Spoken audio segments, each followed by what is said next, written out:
Well, good morning, Kentuckiana. It is 6:02 on your Tuesday morning. I'm Jim Stratman. Thanks for joining us here on WHAS 11. A quiet look at downtown Louisville, but a cold one as you step outside today. Meteorologist Matt Breland's here to talk more about it. Matt, a little bit of a warm up in the works for this weekend, though, right? This weekend cannot get here soon enough. I'm ready for sunshine, the 60s. It's really looking nice. But until then, we do still have to go through this wintry setup. Today, this morning, still starting off chilly. In the 20s for us across Jefferson County, 24 downtown, 22 in Bowman Field, 20 near Linden, 17 Sellersburg, over in southern Indiana, 17 Bedford, 20 Elizabethtown, and 20 as well near Hodgenville. So you'll notice on satellite and radar, those cloudy skies still continuing with us. We are in for more of a cloudy pattern as we go throughout the rest of our Tuesday. You'll notice those thick clouds just really flowing in from the north. It's going to continue around with us as we go throughout this day, along with temperatures barely reaching those lower to mid 40s. It's really going to still feel very winter-like through the afternoon and into the evening hours. Now, later into the night, we're going to watch the potential for a few spotty showers to develop, likely some very cold rain developing for a few of us towards our south.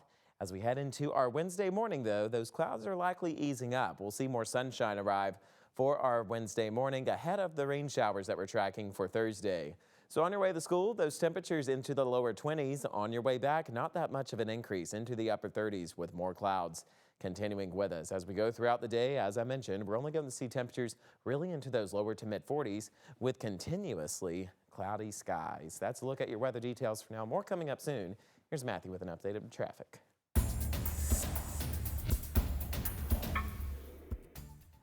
Yeah, taking a look for your traffic tracker this morning. We're looking pretty good. No issues out on our traffic tracker and those roadways for this morning, really across the entire Louisville Metro and into southern Indiana, as we are all green for this morning. As we give you a look, though, at our traffic cameras that look across the Louisville Metro, looking pretty good out there for you.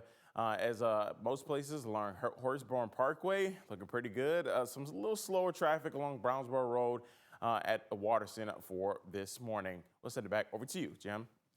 Matthew, thank you very much. Our top story this morning, your health insurance premiums could spike if a draft budget gets approved. And that's a warning coming from Kentucky's largest labor organization.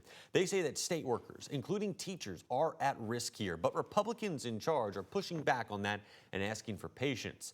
Isaiah Kim Martinez has those details from Frankfort. So how long have y'all been headquartered here? Since the early 80s. They had an office in Louisville prior to that. Inside the Kentucky Education Association's Frankfort headquarters, there's concern that state health insurance costs for thousands of Kentucky teachers could soar. I knew if they were going to cut income taxes again that there would have to be cuts made elsewhere. I was hoping that it wouldn't be to health insurance, to such a basic need that people have. The group's president, Joel Wolford, is calling on Kentucky lawmakers to scrap the cap. It refers to a provision in House Republicans' draft budget that would limit contributions to health plans for state employees. That includes teachers, school bus drivers, and state troopers. If this passes as is, and we have an increase in premiums, it's only going to get worse. Retired workers are voicing their concerns too. We're in a crisis situation. Education advocates argue the budget bill, if passed as is, would result in monthly benefit losses starting in 2027. Around $500 per month. But GOP leadership and the state legislature cautions people not to overreact as the budget bill is far from final. There are no numbers to even be flexible with at this point. Republican House Speaker David Osborne tells me lawmakers are still waiting on data from the Beshear administration. But it's ridiculous that they are expecting us to pass a budget, adopt a budget, accept their numbers without giving any evidence as to why those numbers aren't forthcoming. Republicans have warned economic conditions may mean 2026 is a year to pull back on spending, while Democrats want to dip into the rainy day fund to pour more money into health care and public education. In Frankfort, Isaiah Kim Martinez, WHAS 11 on your side. Well, we are just past the halfway point of the Kentucky General Assembly, and the state budget for the next 2 years still has not been finalized. Well, right now, Spencer County schools are running into some big financial trouble. An accounting error meant that the district planned to have about $1.5 million more dollars of revenue than they actually do. Superintendent Dr. Willie Foster says the newly hired chief financial officer caught that error before the end of September. Now they're trying to make that money back. The district announced it will not be buying new buses for the next 2 school years. All operating budgets were reduced by at least 20%, and now 35 positions are now at risk of being cut. Some parents are now concerned about how class sizes and after-school programs could be impacted. If we lose these after-school programs, then a lot of us parents are going to be struggling to, work around our work hours versus school hours. Superintendent Foster says salary freezes were talked about but will not be proposed to the board when they meet tonight at 6 in Taylorsville. Some more local news for you now. We've learned more details about the person shot in the Jacobs neighborhood last week. The coroner confirming that a 16-year-old boy was shot and killed. LMPD says that teenager died at Parthenia Avenue around 8 p.m. last Friday. That investigation is still ongoing. Homeless outreach groups say that Metro Louisville needs to change its policies after a woman was killed during an alley cleaning on February 12th. Groups like Vocal Kentucky, Hip Hop Cares, and the Arthur Street Motel met behind the Food Mart at 26th Street and West Muhammad Ali Boulevard. There, Tyra Adams was seriously injured and later died at the hospital. The city says that Adams died after machinery on a public works vehicle picked her up while moving trash. Jennifer Twyman with Vocal Kentucky says they need more cameras on these trucks. So that's a definite policy we want put in place, that all sanitation equipment have inward and outward facing cameras that have accessible footage for something like this. A spokesperson for the Public Works Department says that employees were doing a routine alley cleanup and not responding to a homeless camp. The spokesperson could not give any further comment because of an active investigation. Happening today, the city wants to hear your thoughts on truck traffic here in Louisville. The Metro's Department of Transportation is holding another meeting to get input on their Freight Mobility Action Plan. The plan aims to reduce truck traffic impacts in residential areas throughout the city using your input. That meeting is set for tonight at from 5 to 7 out of the Edison Center.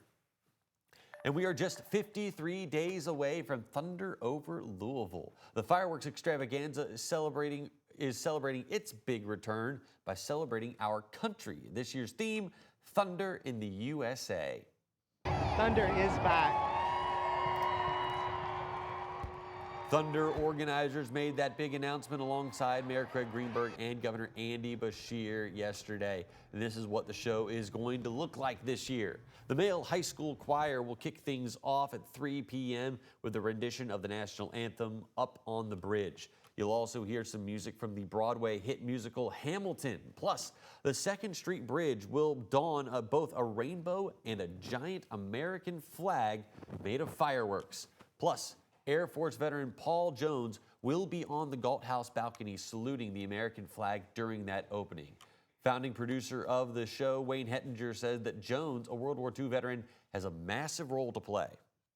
When we get into God Bless America, he's going to, with fireworks, build an American flag the length of the 2nd Street Bridge. So you'll see fireworks layer up and build a flag. Thunder over Louisville is set for Saturday, April 18th. Last year's Thunder was canceled due to that historic flooding that we saw all along the Ohio River. We now know who's going to be headlining this year's Louder Than Life Festival as well. Big surprise for some Louder Than Life Music Festival fans. Organizers announcing the full lineup on Monday. Now, we already knew a couple of those headliners, like Iron Maiden, the heavy metal icons, plus the emo legends My Chemical Romance. They were already announced. But we now know the headliners are going to keep rolling, with Limp Bizkit set to headline on Saturday night. And then Tool will close out the festival on Sunday. The 4-day festival will run from September 17th through the 20th out at the Kentucky Expo Center. 4-day general admission passes are on sale right now, and you can go ahead and get those tickets by going to louderthanlifefestival.com. Matt, let's head on over to you with a look at the world of weather. Temperatures staying chilly this morning. We're already in the 20s. Not as windy this morning as we have been, but we are expecting a rather cloudy day. We're going to have all the details about that forecast coming up in a few short minutes.